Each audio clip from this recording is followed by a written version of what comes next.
This story takes place in South Africa, my home country. It happened last year during July, right after I turned 18. I had a 3-week holiday before I had to go back to school, and my sister decided to take me and a few friends to KwaZulu-Natal for a trip to a mountain range. It was me, my sister called Kate, and my 3 friends, Ashley, May, and Hannah. The last place we visited before we went to the cold mountain range was called Isandlwana, where the Shaka Zulu army fought Britain with many fatalities.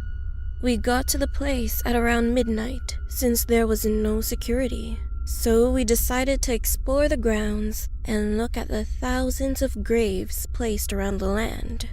It wasn't until after I asked to give it a rest and find a place to stay for the night that my sister pulled a box out of her bag. It was the infamous Ouija board.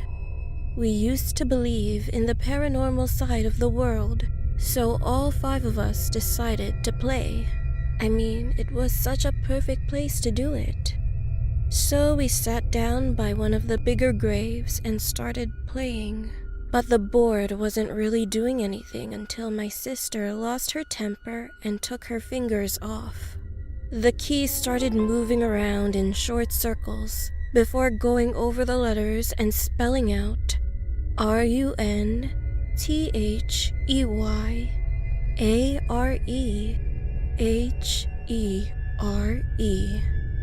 Run. They are here. At first, we were all kind of laughing. We weren't really scared because we'd had a crap ton of alcohol before playing the game and thought it was one of the girls doing it. However, all of a sudden, Ashley stood up, cried out in pain, and she claimed something was stabbing her. "Help!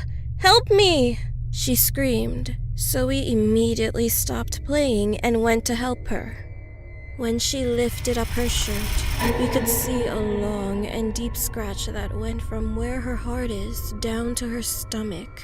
We were all shocked, so we left the place in a hurry since the nearest clinic was over an hour away.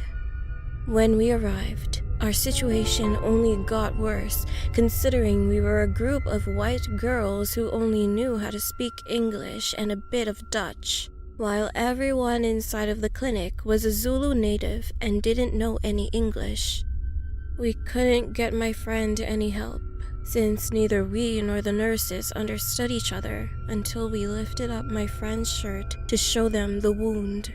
We felt so stuffy, and eventually one nurse sterilized her and bandaged her up. However, surprisingly, the next morning when we woke up inside of my sister's van, she was no longer wounded, and it was as if the event didn't even happen. Someone later told us that it might be a Zulu trademark to cut their enemies' hearts from their gut in respect of the body they had killed, preparing them for the afterlife. But who knows? Now, over a year later, none of us truly know what happened. I go to university, and they are still my only friends. The memory becomes more and more distant over time, and I sometimes believe that we all just hallucinated. But the one thing for sure is that I will never, ever touch the Ouija board again.